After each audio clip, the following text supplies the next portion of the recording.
You're listening to The Edge with Mark Thompson. Hey, welcome to the show. Thanks for being here. Two very funny, politically aware people, Ron Placone and Graham Elwood, join us. Great personal stories that we'll kind of start with. One of them is one of the hangover-type Vegas tales. Doesn't involve gambling, but it does involve getting married. And one of our guests will share those details with us.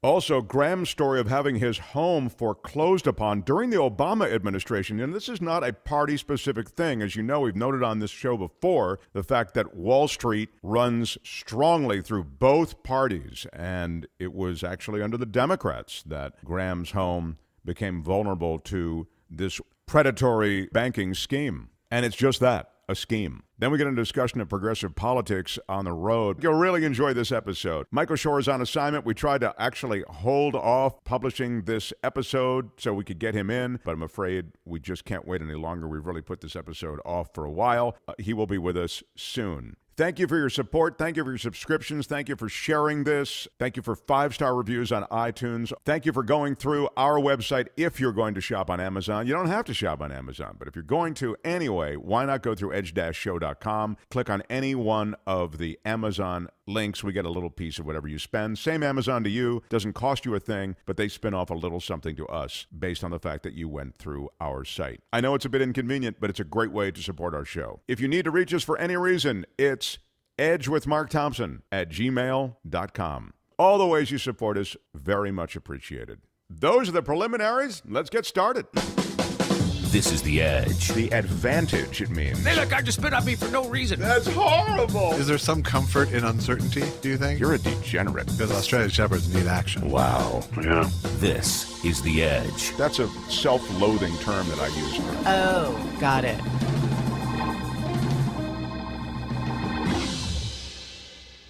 edge-show.com. edge-show.com. The hyphen is stupid. edge-show.com. Speak for me, Graham, please. GrahamElwood.com, everybody. Yeah. How about you, Ron Placone? RonPlacone.com.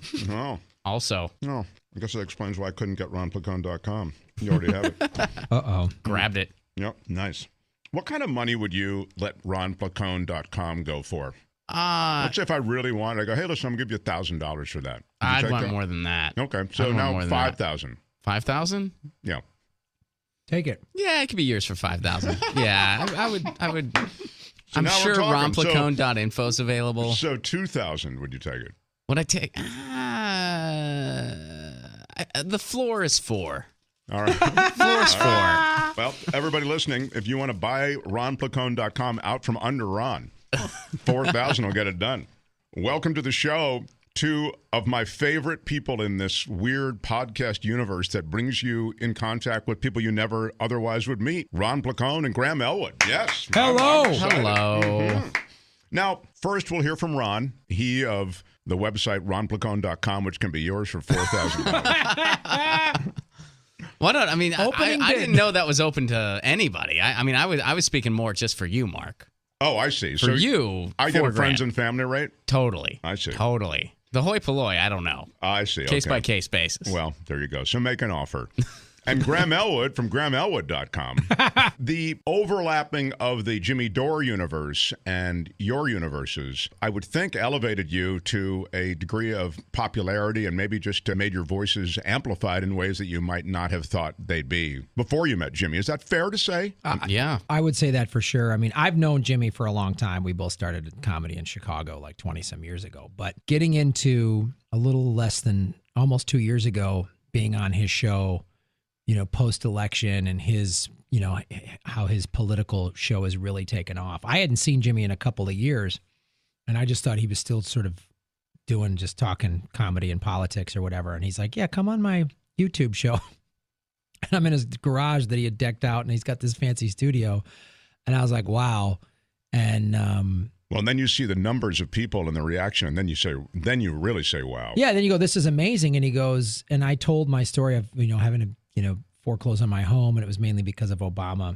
Yeah, we're going to get into that. And Bush. Yeah. But and Jimmy goes, Graham, you should start your own channel.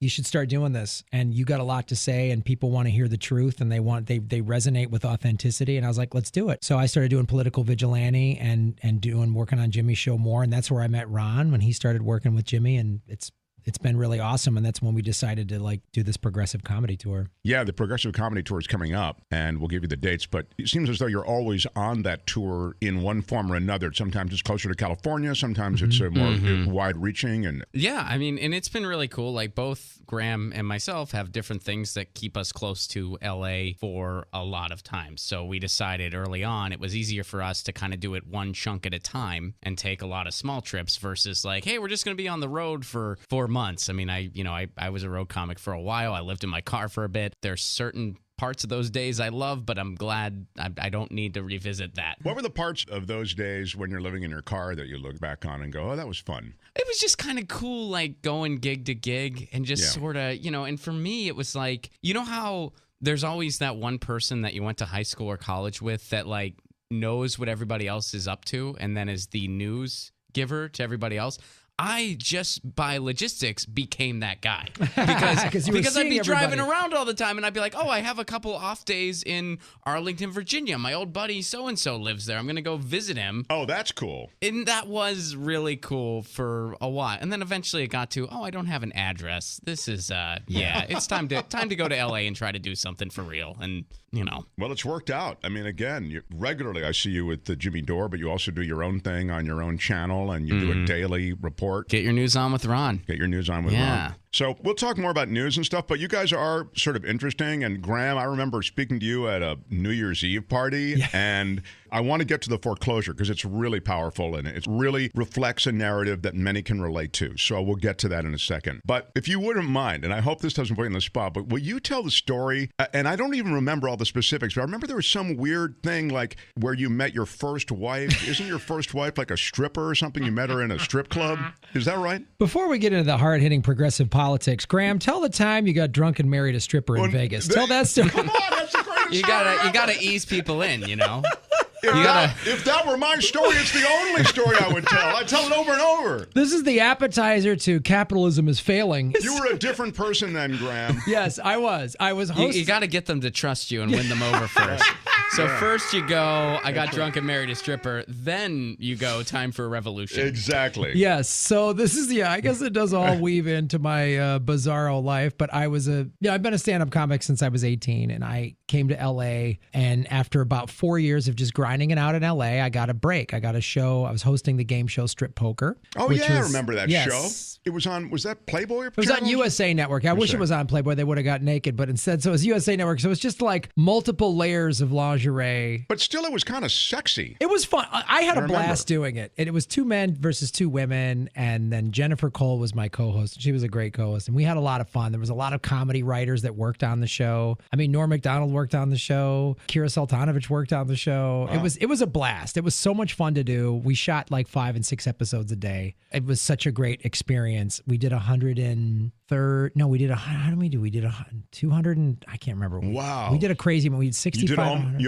We did 195 episodes. That's so wow. When you do that many episodes, and then we'll get back to your story, but when you do that many episodes, are you like set up for a while? That seems like it could be a good financial It was payday. Okay, financially it was decent, but it's basic cable, so it wasn't like millions of dollars, I'll tell you that much. Right. It was like okay, it was better than more money than I'd ever seen. Sure. And I bought a little house from it, which this will tie into everything. So there you go. Good. So I bought a little house in the valley, a little 2-bedroom house. But I was doing the show and I was having a blast. You're feeling good about life. I'm feeling good about life, and I was working at the Improv at Harrah's Hotel and Casino in beautiful Las Vegas, Nevada. Well, that's good. That's fun. Nothing wrong with that. Center Strip in Vegas. And yeah, Harrah's is right there across the street from Caesars. Yeah. And I'd been working that club since '97. This was, I think, summer of 2000. So I was starting to work my way up, and I had this TV show, and yeah, you're the cock of the walk now. You're the big man on campus. So then I was working there, and Doug Benson, my buddy, came out just for a night. He's like, "Oh, you're working in Vegas? I'm going to hang out." So he did a guest spot, and then we went out gambling, and ended up at a strip club. And there was, they always come up and they're like, Doug and I are just at the bar making each other laugh, and this girl would be like, hey, do you want to dance? Do you want to dance? And we were just being idiots going, oh, I wish I could dance with you. I hurt my knee. They're trying to get you to buy lap dances. Right. They just want, right. And we're just big idiot comedians. Sure. And this girl kept coming up, and we were making her laugh. And she goes, I have to ask you, I know you guys are just going to keep joking. What do you guys, oh, we're comedians. We're working at the Improv and this, that, and the other thing. One time she came by, I go, how about I lap dance for you? I was just joking. She goes, okay. So she takes me into the lap dance booth and I'm lap dancing for her. And I'm doing all the things they do, right? I'm rubbing her face in my chest. And, oh my God. And did she pay you? No. She should have. I don't know why I gave her a freebie. Yeah. And Doug's just laughing. He's just laughing his ass off. So I was like, hey, come to the show tomorrow night. She's like, absolutely. So Doug leaves. Then another buddy of mine, Bob Gillespie, comes to town. He's an older brother of comedian Steve Gillespie. And these girls show up at the early show. We were doing 2 shows a night. And these are the strippers. These are the two exotic dancers. Yes. Sorry, I didn't mean strippers. I meant dancers. Exotic artists. Yeah. And entertainers. And they came to the first show and they're like, hey, we got to go to work, but come by the club. We get off work around 3 a.m. or whatever. And then my buddy Bob comes to the late show. And after the late show, he's like, what do you want to do? I'm like, well, we could play cards. We get something to drink. 2 strippers came by. We go hang out with them. We could go get something to eat. He goes like, what? What are you talking about? Back up. We're going there, And so decision made. Made. Given that list of options. Yeah. Yeah, that was it. Whatever I was, late 20s, early 30s at the time. And I'm just like, yeah. So we go and she's there and we're just having a blast. We're laughing. And this was a running joke I used to do when I'd be out drinking. I'd meet a girl and just go, man, we should get married, and I would just make my buddies laugh. So I was like, we should get, I said it to her, I go, we should get married, and she's like, yeah, let's do it. And I kept joking and she kept going, yeah, I'm for real. And my buddy Bob, this part I blame him for a little bit because he goes, Graham, if you do this will be the greatest story ever. So the big question is he still your buddy Bob? Well, listen, he wasn't wrong. He wasn't wrong. Here I am still telling the story. It's true. No, Bob is a very good friend of mine. He's also a Cubs season ticket holder. I went to Game 5 of the World Series when the Cubs won in 2016. He's a very good friend of mine. And this story is That's almost worth the divorce. He made it good. Bob made it right. Yeah. So we just keep going. Hey, buddy, I feel bad about you losing everything to this stripper you just met. I'll tell you what, Game 5. You and I are going to go. If the Cubs ever make it to the World Series, he thought he'd never have to cash in on that. Turns out it doesn't stay in Vegas, Graham. But if the Cubs make it, I got your back. So, yeah, I just kept going, yeah, let's do this. And she's like, absolutely. And Bob's like, Graham, if you do this, I'll pay for the limo. Wow. And it's Friday night in Las Vegas. So you can get marriage licenses 24 hours a day on the weekends in Vegas. Vegas is set. It's a racket. It's all set up for this. The limo driver's like, yeah, I can take you to get the thing. And I know a great wedding chapel. Everyone's getting a kickback. Everybody. And the thing. There were 5 commissions involved in your wedding. Yeah, you're the only one who's getting the shaft. The thing I'll give Vegas credit for, man, they know how to put on the show. Everybody along the way was so sincere, like, congratulations. Oh my God, this is so great. I'm in like, how did you meet? I'm in like a bright blue, like zebra skin bowling shirt, shoes with dice on them. That was the outfit I was wearing on strip poker. Yeah. It's just like, that's what I wore in strip poker. It was just like all bowling shirts. Sure. Just like, somebody said, call Vince Vaughn and get his outfit from the late 90s. And, she's in some leopard skin tight dress. Yeah. And, we go and my friend, I'm like, we got to do, and I paid for the $25 wedding rings because, you only get married 2-3 times in your life.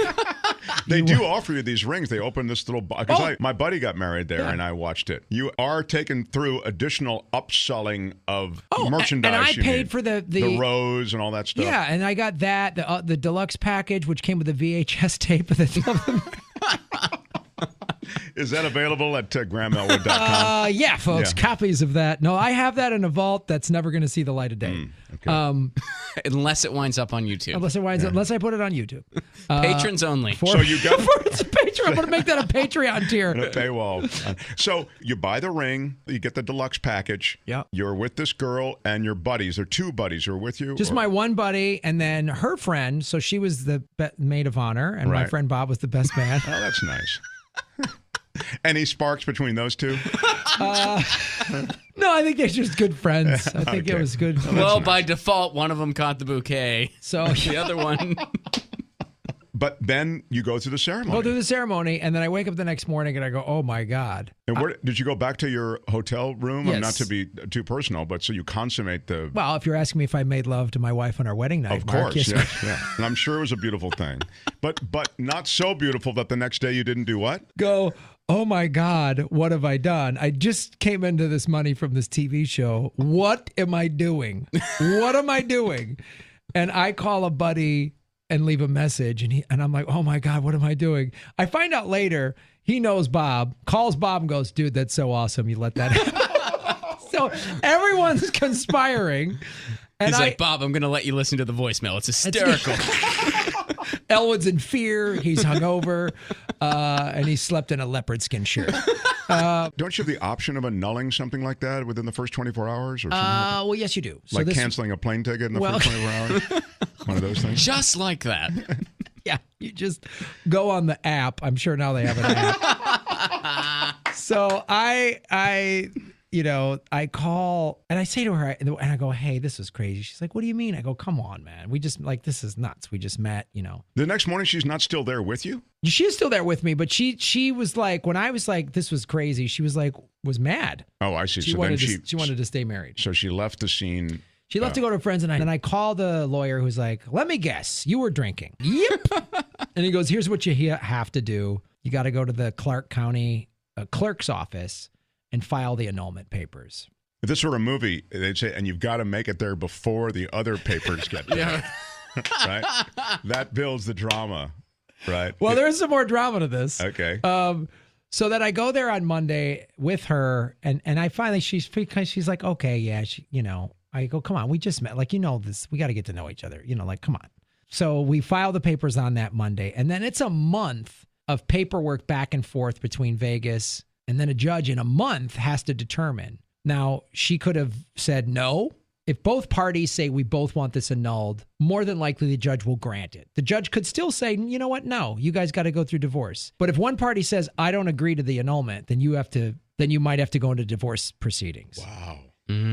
So you have a month of having to placate her every. Oh my God, that's the longest month of your life. It's really hard in your new home with your game show money going. Yeah. Oh man. As she's looking around, going, I could have a piece of this anyway. I could, but luckily that she's a nice person. That didn't happen. So all the way, there was never any threat that she was going to say, you know what? No, she was a really cool person, man. She was really, even after the annulment was finalized, she was like, hey, we should still date. And I was like, all right. Wow.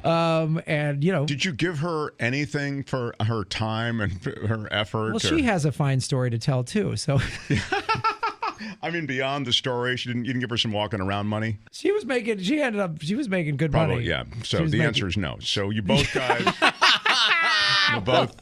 I believe in equality, Mark, where women are allowed to take care of themselves. He already gave her a free lap dance. I mean, I did give her a free lap dance. There is that. And then cut to 2008. When I'm going to get married for the second time to a woman that was from another country that I'd met and known. And we were married for 5 years, not 2 days. And because I had to get an immigration attorney because she was from another country. And the immigration attorney was like, I can't find your annulment. And I was like, I'm sorry, what? She goes, there's no record of it. So I go, I'll track this down. I call, I'm on hold. I'm calling, I'm on the phone for an hour and a half talking to the Clark County's office in Nevada, right? And they're like, oh, finally found someone's like, yeah, we found it. We can and mail it to you. It'll take 3 weeks or blah, blah, blah. Or you can just come here and pick it up. And we did have the deadline of you need to prove this annulment to get the fiance visa for my second wife who was from Brazil. And I was like, then the movie plot started. And it was and I found that out late in the afternoon. I remember I had a show that night at the UCB theater and I was outside. I was talking to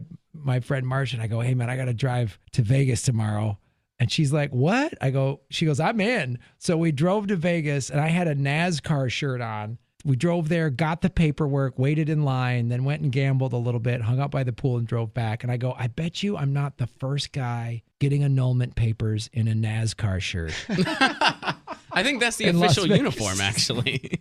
So 8 years later, I had to go back and go through that whole process. And it almost like there was almost some clerical error because if they wouldn't have found it, it could have been like, oh, you guys are legally still married or something crazy like that. Surprise. Wow. Yes. Wow.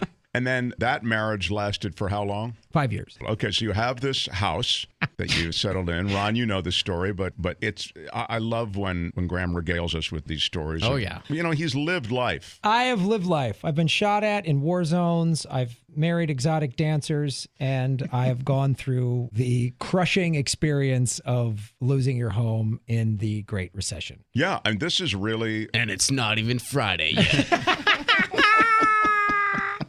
We got a long way to go and a short time. I feel like this. I would have thought that someone with that resume and background, you know, right? I've taken enemy fire in war zones. I married a stripper for the weekend and then had to get... I would have thought that would have prepared him for what he was up against. But as it turns out, no.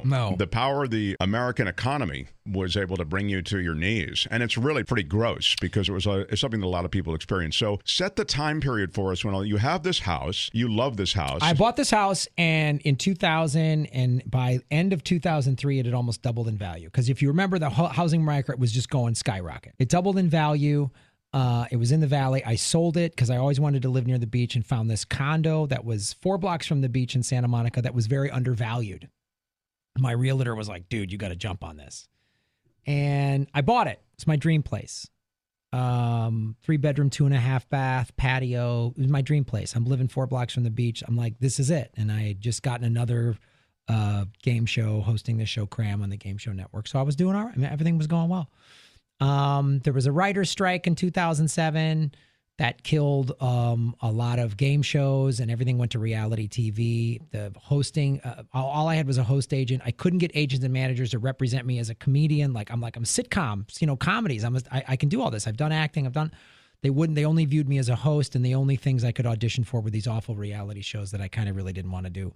And so it was just hard getting work. But the mortgage industry kept saying, well, you can borrow money here. And my bank guys would call me up and go, we can refinance and quick split and you'll pull some cash out because you just depreciated. And I'm like, okay. Now, maybe that was a mistake on my part for sure. That's my part in it. But it's like I always equate it to if I had squeaky brakes and I go to my mechanic who knows more about cars than I do and says your brakes are fine, and then I get into an accident, it's ultimately on me. But an expert told me, yeah, that I can do this. I can do this. Right. My accountant was telling me, yeah, I'm like, should I really? He's like, you're doing fine. The accountant is the one who really should be the last backstop on that. Yeah. Because what they're saying is the history, and your own personal history bore this out, is that these things are going to appreciate. Keep going. And so you can borrow against it pretty much risk-free because the value of your house, I mean, if you really don't make any more money, you can sell the house and pay off whatever loan is there, and you'll still have some money left because of the appreciation, right? Yep. So that's where we are at that moment in time. So to be fair to you, your personal history, as I said, suggested that was true. Everything's fine. Yeah. And they're giving loans to everybody. They're refinancing everything and everybody. They're doing it quick. They're turning loans around. They're getting lines of credit. They're doing it. I was just like, this is a lot of debt. But they're like, no, it's your investment. This is your home. I was like, okay. And part of it too, we're not taught money management in America. No, this is tough stuff, I think, because they're not wrong about what they say when they say this is equity you're building in your home and all this sort of thing. So it's not as though these are obvious lies. No. And then, work started to dry up, started to get tight, and I started to feel like it was getting tight. And I was trying to get road work and trying to sell TV shows, and I was doing my documentary Afghanistan about going into Afghanistan. I was trying to get that sold. I had projects I was trying to sell, just being in show business, and was just hoping, because of strip poker, I was just getting hired without auditioning for game show stuff. I did a half a dozen pilots, but then when the host thing dried up and then they only viewed me as a host and I couldn't get any representation. It was really frustrating. So then the recession hit in the fall of 2008, right? September 2008. So the real estate market crashes overnight. Right.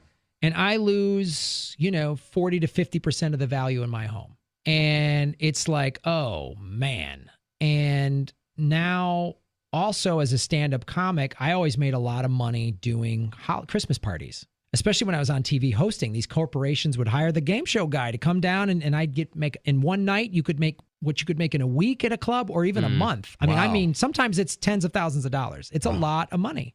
And that all dried up. With the recession, no more Christmas parties, done. And I was starting to pay my mortgage later and later in the month. And I knew I had good credit at the time that after 30 days is when it hits your credit mark. So like if you pay on the 28th, 29th day, you can keep that credit score. And so I was struggling. I was borrowing money. I was doing, credit card, family. Like it was rough, man. It was rough. And my wife at the time goes, let's rent this place out. So I was trying to rent it, and we eventually did. That's another mistake I look back on my part. If I would have rented my place out a year prior, I probably would still own it. I doubt I'd be living in it. Why is that? Why do you say that? Because the rent I could get for it would have paid for the mortgage. I never would have fallen behind. I see. And it probably would have paid for my mortgage and a little bit of the rent of whatever apartment I had. You would have had the buffer quicker. Yes. Okay. Yes. You're saying that by renting it when you did, it did help. It did help. But my mortgage and all had gone up so high. Because of the refis. Before the refis. Yeah. And I was like, oh, shit. So it was $3,500 a month. And I finally rented it for $3,600. And I was like, all right, well, fuck, at least I don't have that burden. But then I remember, so IndyMac owned my mortgage, and I called them and they said, this guy on the phone, this is just after Bush had passed, he did $700 billion in stimulus money. And this guy said, if you wait till after 30 days, then we can put you on a plan to help you. I've heard that. Yeah. And I had that same thing. Yep. And I did that. Right. They put me in a forbearance. They cut my mortgage payment in half. In 3 months, we'll restructure your loan. I said, you got it. I'm good. I got it. The system works. The tax, good. I'm not a fan of Bush, but hey, his stimulus plan, great. I voted for Obama. He's going to hope and change me. After 3 months of that, they went, oh, you don't qualify.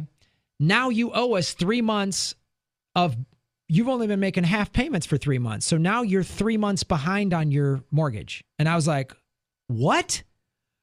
This is bullshit. Obama gets sworn in. He passes $700 billion in stimulus money. Same thing. New plan, Obama's program, you're good.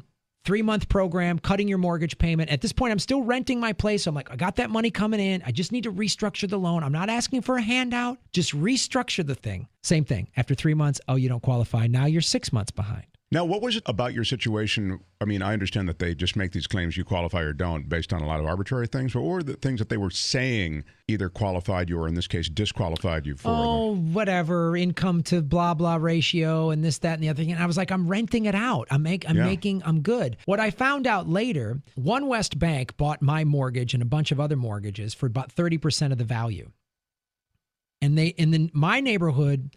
So I had a buddy of mine who lived in a neighborhood that was way overinflated. When the recession hit, they restructured his loan and let him stay there because they knew they couldn't sell his house for a profit. My neighborhood, they went to people like me in nice homes, in nice neighborhoods, went, well, 30% of the value, we bought his mortgage for 30 cents on the dollar. We kick him out. We can sell this for a profit. Sure, so that's what they did. Wow. So I didn't mean to cut you off, though, that they said you don't qualify for this other thing under the Obama, even under Obama. And so you were in the same spot, but now you were saying now you owe 6 months rent. Yeah. 6 months. You owe 6 months on the mortgage. They did it to me one more time too. So twice, the Obama plan twice screwed me. So then it was like 9 months or something like that. And then I hired a lawyer. And again, the lawyers said, stop making payments. Stop making mortgage payments. And I was now like 15 grand deep. And I was like, what do I do?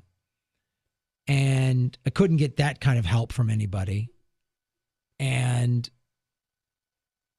they said, don't make any mortgage payments. Once you get close to foreclosure, the judge will rule in your favor because they want to keep people in their homes.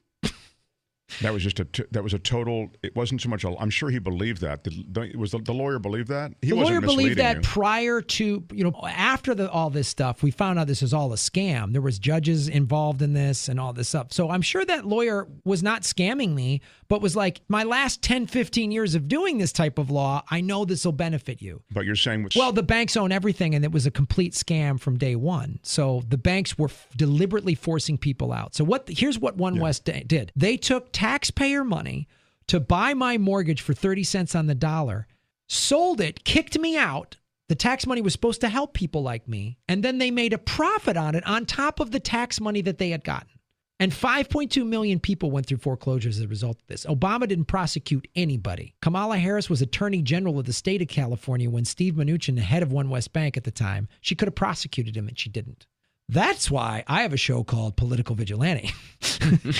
Full circle. Yes. And it is a great illustration of how it's really not a party-specific issue. Wall Street and the economy, they run heavy through both parties. Goldman Sachs has been in every presidential cabinet since Reagan. I mean, Bush and Obama helped me lose my home. I mean, it's that simple. Goldman Sachs, they are Wall Street war criminals. Yes. They created this goddamn recession and then profited from criminals, it. Yeah, yes. that's a great term. They're economic war criminals. Yeah. You want to think that the government is there for the people, but the government is there for the people with the money. And it's such a sad thing because they're real people like you on the other end of this. And they're even sadder stories, worse. believe it or 10 not. times worse. Yeah. I mean, I'm a single guy. Right. Can you imagine if I had kids and whatever else? I mean, that home was supposed to be my retirement. I bought it for $500,000. It'd be worth $1.5 million now. Sure. If not more. So I have no retirement. That's gone. Well, you have the tour and you have GrahamElwood.com. Patreon.com/Graham Elwood. Oh, sorry. There you go. But yeah, so it's like, I remember when I was ashamed to tell the story. It happened in 2010, the actual foreclosure. And I didn't like telling people and I felt embarrassed.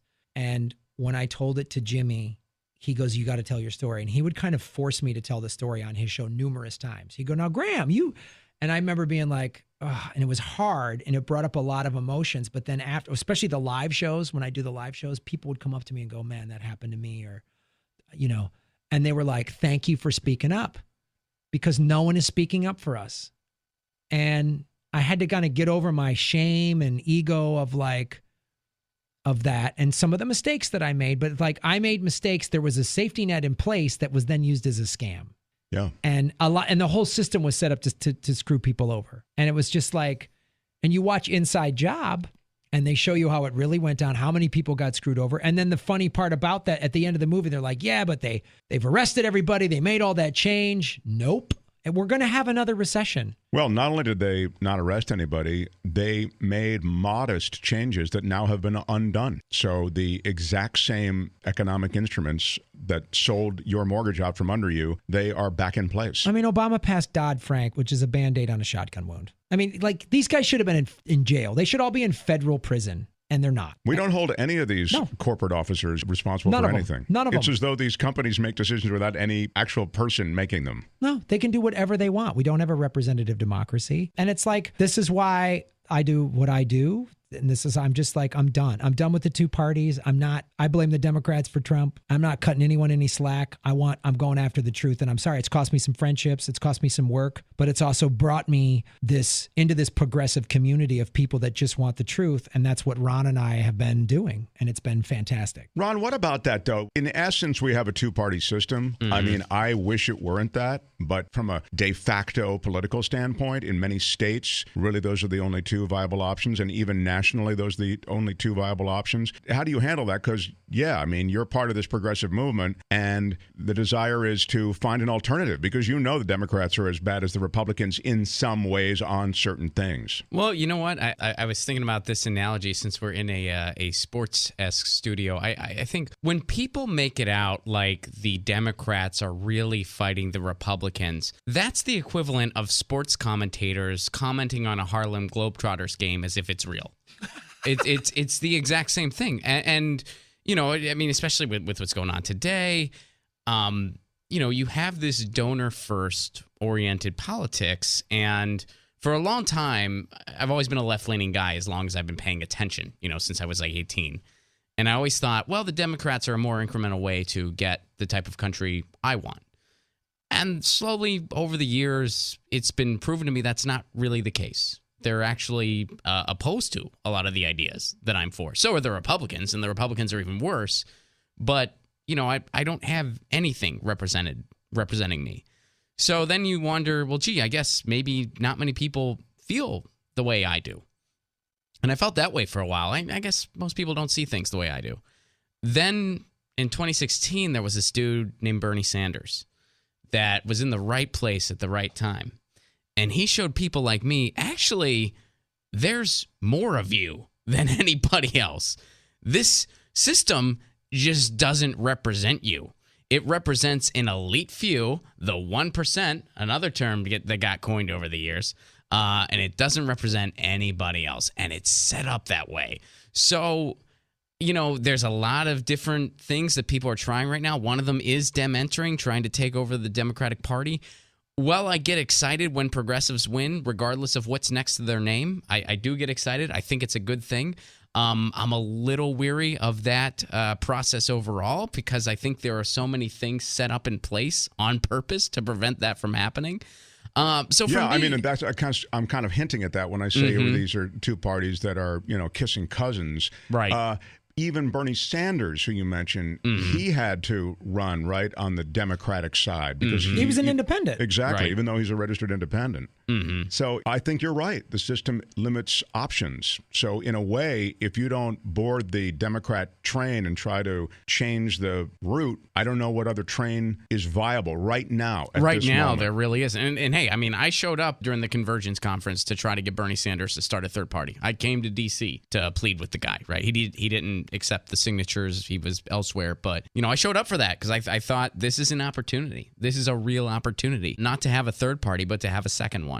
I think, unfortunately, yeah, and you guys are really out there a lot, but it feels to me like people are really over it. And young people, statistically, They're not, done. Yeah, They're calling they themselves are done. socialists. That's right. They do not spark to the Democratic message. And I'm talking about the party of the Democrats. Go ahead. I'll say this. I think if somebody that had the weight of Bernie Sanders were to say, I'm starting a third party or an independent or whatever, and maybe made it focus more on labor, you'd bring more people in from the right who are disenfranchised with the Republicans. Because there are a lot of people who are like, oh man, the thing everyone always forgets, when the Democrats are busy blaming Jill Stein, way more people voted for Gary Johnson. And I would think way more of those voters were going to vote for Trump, So I think people are hungry for it. There just isn't. We need somebody, and I don't know if it doesn't seem like Bernie's willing to do it, or I don't know if it's going to take, like my dream is sort of like Tulsi Gabbard and Nina Turner just form a third party and say, boom, we're doing it. And everyone just goes, you got it. And I think the labor message is a strong one and one that, as you say, could pull from both sides.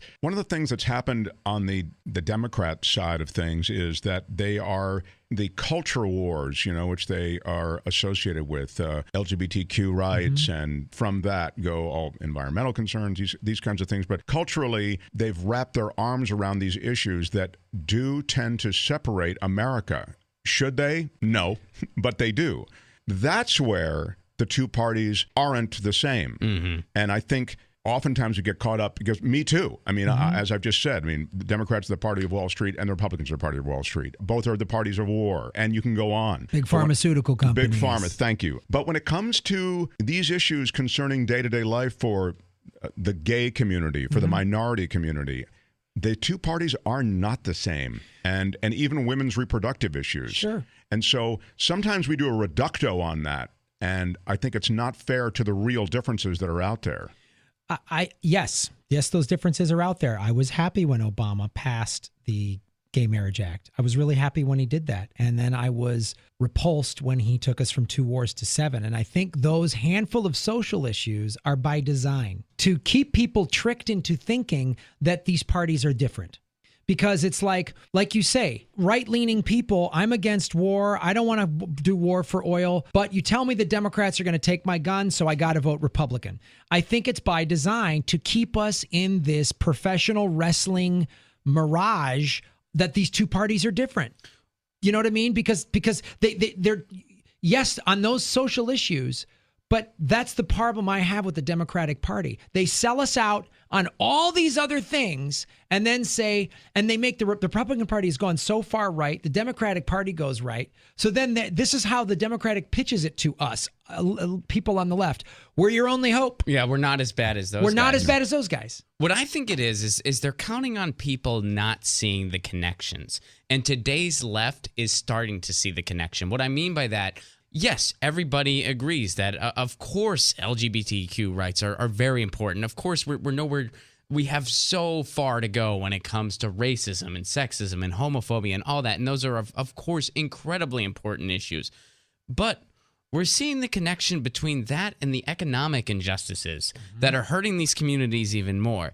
The The Democrats like to ignore that part. The Democrats like to be like, oh, well, we're better. We're better than these fringe right-wing people. We're better than that. We talk nicer. We're way better than that. Yeah, but you're not really solving these issues because there's connections here.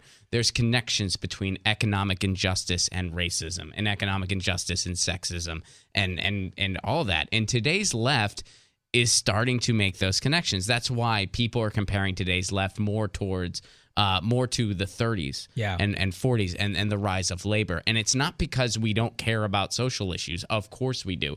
It's because we're just going a little more big picture and seeing all the connections. Yeah, and that's why I just did a story because there was an article that black women are bailing on the Democratic Party. They feel like you're not representing us. This last election was the lowest black voter turnout in 20 years because they went and they interviewed some people, and there's New York Times, they interviewed some they went to this barbershop in Milwaukee and interviewed a bunch of black men and were like, hey man, I had Obama for two terms, did nothing. And that's the thing. They just Obama could have passed so much more legislation. He could have done so much more to address this. Was 8 years of a black president going to cure racism in America? No, it's a centuries old thing. There's a lot of awful racism, but in my opinion, it almost feels like the Democrats want these neo-Nazis to get a little more play so they can go, see how scary they are? See how scary they are? Now we don't have to address workers' issues. We don't have to address the richest country in the history of the world should have free health care, college tuition, student loan debt forgiveness. I mean, we should have everything we want in this country, and they refuse to do it. And then all they do is, what Trump is doing is awful. He terrifies me. He's scary, but he's just the most egregious, vulgar version of what we had. Obama was getting the Nobel Peace Prize while he was deporting 2 million people. No, that was so bankrupt of any logic and any heart. That was ridiculous. I mean, the war in Yemen, Obama started that. 120 kids die every day as a result of that. Yeah, and that story doesn't even get reported. It's not covered by the corporate media at all. I see no footage. And what Trump is doing, separating these families and people becoming activists as a result of it, that's important. That's a subject we should discuss. But I've never seen any footage of Rachel Maddow crying at all the humanitarian crimes that are coming out of Yemen because it's never covered. It's never covered. And that sickens me, man. And I'm sorry, I can't sit there and watch Elizabeth Warren wag her finger at a Wells Fargo CEO in front of Congress and the TV cameras. Yeah, Liz, you give him what for? And the guy walks out of there with a $124 million severance package and not 1 minute of jail time. That's the Democratic Party. Big show, big platitude, she's fighting for us. How is she fighting for us? When she signed over $80 billion in extra war budget for Trump last fall? Well, yeah. What? Yeah, the political realities that make that a necessity, I think, do keep the war machine in charge. That keeps the big donors in charge. You're absolutely right. I think what we're seeing, though, in this Supreme Court process, this is where you're seeing the difference, what is really a fair difference between the parties. I mean, and so I also get caught up in the both parties are the same, both parties are the party of Wall Street, both parties are big pharma, big insurance, military, war, all of that. I get it. But boy, when you get down to the courts, I do think there is a clear fork in the road. No? Yeah, I mean, again, up to a point. But if the Democratic Party were to really fight I'll tell you this. When it came to Merrick Garland, the Republicans, they pulled out everything. They were blitzing. They had double coverage. They were strategically faking injuries. They were using their good timeouts. Now it's the other way around. Democrats didn't bother putting a defense on the field. And the problem is when you look at it this way, and I understand that it's hard not to just think, gee, we have a fascist in the White House. Can't we worry about the problems with the Democrats another day? Well, here's the deal. What do you think got us that fascist in the White House? Right. A party because there was no opposition. And a party that disappointed a lot of where really, don't you think, Ron? They felt in general, both parties are the same. These guys have made a lot of promises to me. And as you say, 2 terms of Obama and Democrats, nothing. That's why people... I want to shake it up. There were so many counties that voted for Obama twice that then didn't. because they were just like, I heard hope and change for 8 years. And it's like, if you're in one of the nice cities on the coasts with all these tech jobs, you're like, the economy's doing great. If you go through the rest of the country, which we do as comedians, man, you see people out of work, you see boarded up stuff. And the Democratic Party, if they went with workers' rights and populist progressive platforms, they would never lose. You give people in red states good jobs and good health care, you know what? They'll be more open to a bathroom that a transgender uses. They won't care. I mean, there'll be a handful of the like diehard racists that are like, this is against God's law. But if you give people the things they want, they're going to like, fine. Yeah, it's not much of a trade-off, whatever. No. But you take all the stuff for them and then you tell them you need to think my liberal views, they're going to go, what the hell with you? And it's if you like FDR, before he was running for his third term in 1940, before the Democratic Convention, wrote a letter to the Democrats warning them, don't go right. Don't go to the center. And he was trying to get Henry Wallace, very progressive, very anti-war guy. Oh, they didn't. They went center. They got rid of Wallace. They put Truman in there. And that is when the Democratic Party, they had to make term limits because FDR was so popular. Well, and when they fought FDR too, when he was in office, instead of going, okay, I'm going to just give my colleagues, he went to the people on a fireside and he said, what are your guys' thoughts on this? This is what I want. The establishment's telling me we can't do this. What do you guys think?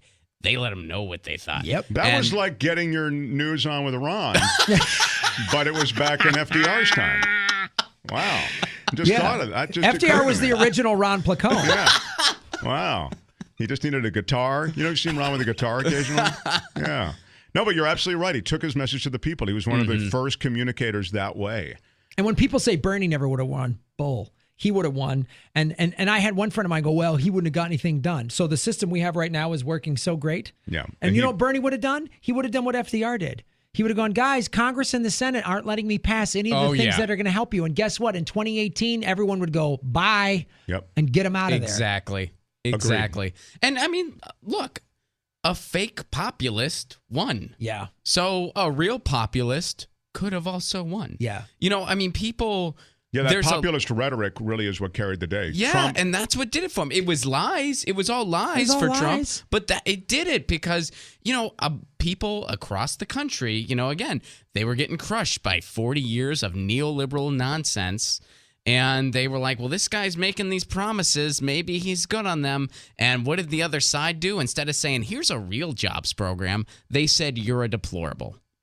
That's what they did. And then Trump won. And Trump, you know, look, I mean...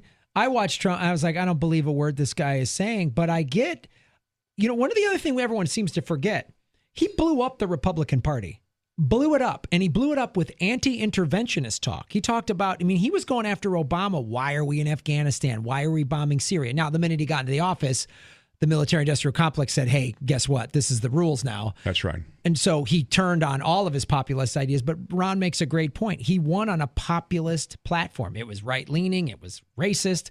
But it was populist. And if you got a real progressive populist in there actually addressing people's day-to-day lives. I mean, Nina Turner took a bunch of crap last year when she said, nobody in Ohio or New York cares about Russia. They care about their jobs, how they're going to pay their bills. And that's all people still care about. They don't have drinkable water in Flint still. You think they give a rat's ass about Russia? No, it's the economy stupid still. Yes. I mean, yeah. Well, boys, I love visiting with you, and I'd like you to put us on your tour. I mean, as you guys tour the country, give us some tour dates, and where can people see you? You know, we have a vast audience, and they're in many places, far-reaching, some of them. Yes. Globally. Lay out a few of the places that you'll be, Ron. So upcoming, Graham and I are going to be, November 2nd, we're going to be in Sacramento, California. November 3rd, we're going to be in San Francisco, California. And then I'll be in Pittsburgh, Pennsylvania, November 23rd. Aren't you from Pittsburgh? Well, I'm from there, so I'm going home for Thanksgiving. So I'm doing a show on Black Friday. And then in November 17th, Graham and I will be in Santa Barbara, California. So we're doing Santa Barbara or California mostly to end the year. And you can get tickets at my website, ronplacone.com, or Graham's website, grahamelwood.com. We're booking 2019 now. And we're hoping to just, again, kind of do one chunk at a time. We want to hit Florida. We want to hit the Midwest. We want to hit the East Coast. We want to hit Hawaii. We want to hit Colorado, the Northwest, Pacific Northwest. So we got a lot of dates in the works. The tour we did in June was through all red states, right? We did Tennessee, Alabama, North Carolina, Kentucky, and Georgia, and we had amazing turnouts. I always feel like those people who come out for you there really believe. They're down. And it was like, I've been a comic for 20-some years, and I've had great shows and standing ovations and all that stuff, but the response we get at these progressive comedy tour shows are awesome because we can let it rip politically with our material, and everyone is down with us. Everyone has probably watched us on Jimmy Dore or News On with Ron or Political Vigilante. They've watched all of us, and they believe. And there's a sense as a progressive is you're told you're a freak and a weirdo and you're isolated, and then you come out to a live show and you go, "Oh, I'm not alone." I've seen people. I just did shows in Seattle. I did Political Vigilante live up there, and there were people. A bunch of them. They all came alone. After the show, they're exchanging numbers. They're hanging out. I'm involved in this group and that group, and we're working for this candidate. That was the coolest thing. And that is a really cool thing because we encourage that too. We invite groups out. So we've had the DSA tabling. We've had Veterans for Peace tabling. We've had certain progressive candidates came out. In Nevada, Amy Valea showed up. Michael Weiss showed up. And you see people exchanging information and exchanging numbers. And the local DSA chapter gets a few new members. A progressive candidate gets a few new people that want to give a couple hours. And more people meet. And it really just kind of helps. It's not, more people are doing stuff in their backyard. Well, that's what we talk about because it's not just jokes. It's more political activism. We want you to get involved and laugh and have a good time. It's a great show, but we talk because you watch the news, it can get pretty dark. So we're making you laugh and we're getting you involved and we're having you meet other people in your community are going to be at the show that you might not know are there. Are you both on stage at the same time, or how does it work? Or no, we haven't figured that out yet. No, we're trying to get the juggling bit down. Can't quite square it away. No, we each do our separate sets. We stand up. Yeah, it's stand up. So it's not like Jimmy's show where you're out there with a panel or something. No, it's a stand-up comedy show. Okay, That's a great question. So people, in case they're so Ron does his like 40-45 minutes. I do my 40-45 minutes. So you're getting a full stand-up comedy show and then the whole like activism meet and greet thing afterwards. That's really, really cool. Yeah. Okay, so we'll watch for those dates. The websites again. We'll try to post them on our website, edge-show.com, but link to ronplacone.com. and then GrahamElwood.com, and then all of the shows that you have. And how often is your show on? I produce about 10 to 12 videos a week, Political Vigilante. It's also a podcast that's available on iTunes. But if you go to GrahamElwood.com, you can get all of that. Cool. And my Patreon, my social media, all that stuff. I hope one thing for the big tour you guys are on, Ron and Graham. I hope you play that Bally's Room again, where Graham met his first wife. You know what? Our Vegas show was quite different, actually, this time around. Our Vegas show was quite different. More sedate. It was at an atheist church. We played an atheist church. Wow. Off the strip. Off the strip. It was my first time performing in Vegas off the strip. It was a blast. Mine, too. It was great. And it was a blast. I've never been to an atheist church. Well, the guy who created the church, he grew up in a religious household, and his mom was like, "Yeah, I don't really care about the believings of the church, but we belong to the." He's like, "Mom, why do we belong to the church? It's the fellowship, it's the picnics, it's the barbecue." So he goes, "I want to create that, but for atheists, without the God part." Yeah, and it's part of Sunday Assembly, which is like an entire movement dedicated to like that very thing. And when we were looking to do a Vegas date, we did kind of have in the back of our minds, like, I bet it'd be tough to find someone on the strip that would really want this. There were a few clubs that like they might have given us like a midnight option or something like that because they knew we were kind of catering to locals. Like that's what we were there for. Sure. So we were like, you know what? We'd rather have like an 8:00 show on a weekend. So let's go off the strip. And we found this atheist church that did a stand-up show once a week. We told them who we were, said, "Would you want to do a special event with us?" And they said yes. We packed the place. Yeah, we packed the place. So it worked for them. So we brought a bunch of locals that didn't know about their venue came and checked it out. So it's a win-win. Yep. Yeah. Well, I mean, look, it's really both entertaining and important work that you guys do to at least ask these questions. And even as you've listened to this conversation, everybody, I mean, the truth is maybe you agree with certain things, maybe you don't agree with other things, but I think that it's good to hear it all. It's okay to disagree. We're not going to agree on everything. It's okay. You know what I mean? Yeah, we all want the same things. It's just strategically, there's a lot of questions that we're all trying to answer. Yeah. Unfortunately, people are so dug in, and there's such identity associated with every issue. They feel like they have to defend every issue, and it just it's amazing to me because clearly certain issues don't deserve a defense, and I don't understand what's happened. I mean, I really, literally don't understand it. It's a sad time when you can't even have a conversation without like going from zero to name calling in 5 seconds. Well, capitalism I has think eroded all of this. I think a lot of people are really frustrated by electoral politics, which I get it because I'm one of them. We all are. So, I mean, one of the things I've been trying to do recently to get away from all that is focus more on like causes and stuff like that. Like on Get Your News On with Ron, I have like a public banking person to talk to them. I had someone on to explain MMT. I'm working on a municipal internet task force to get municipal internet in neighborhoods in California. Don't have time to dive into that now, but that's something. So I think it's like, and that's a cool thing about this tour too, because we get people active in their backyards. That's where the change will come. Yeah. Of course. I mean, it's got to be grassroots that way and in those communities.